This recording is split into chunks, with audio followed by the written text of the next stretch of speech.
Paano buksan ang lock profile? So yan po ang katanungan ng ating kaibigan. So shout out sa iyo kaibigan. Sana matulungan ka ng video na to. So siya nga pala kaibigan, mamimigay tayo ng panalangin sa mga lucky share natin sa ating mga videos. So salamat sa pag-share kaibigan. Isang like at comment naman dyan. So tara, tulungan na natin ang ating kaibigan. Let's go. I-follow at i-subscribe mo na rin ako. Open mo lang ang iyong phone kaibigan, sundan mo lang ito ang mga dots. So itap mo itong 3 lines itap mo itong search lane sa ibabaw.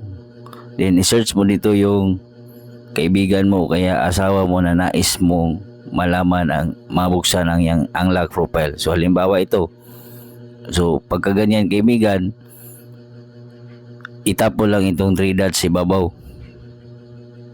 Yan. Then tap mo lang itong kapilik. So nakapiling na, mag-back ka lang. Back uli ka lang. Then itap itong 3 lines ibabaw ng iyong Facebook. Then tap mo itong help and support. Sundan mo lang ito kaibigan. Tap mo lang itong report a problem. Then continue to report, itap.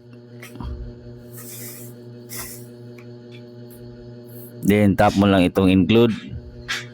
Then hanapin mo lang dito yung profile o kaya page. So profile man yun, tap profile. Then dito magagawa tayo ng appeal ni Facebook para ma-open ang kanyang lock profile. So pag nakagawa ka na ng appeal kaibigan, so pwede mo itong kopyahin at ilagay ko lang sa comment section. So pag nakagawa mo na ito ng appeal kay Facebook, then ilagay mo lang dito sa ibaba ang yung kapilink niya. Okay? There's hair o kaya hair, his. Kung lalaki, his. Okay? Yan. So, depende na po sa inyo.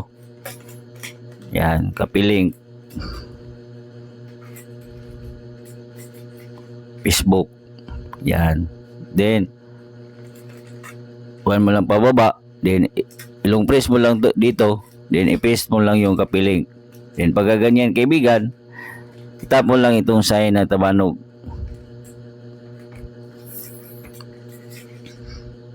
So sa ganyang paraan kaibigan, si Facebook ang magpapakita sa iyo ng lock na profile na yon at mag-email yon doon sa iyong Facebook kung saan nakalagay ang iyong email, at 3 to 5 days ang antayin mo kaibigan para mag-email si Facebook sa iyo at posibleng makita mo ang kanyang lock profile. Huwag kalimutan i-share ang video. Salamat.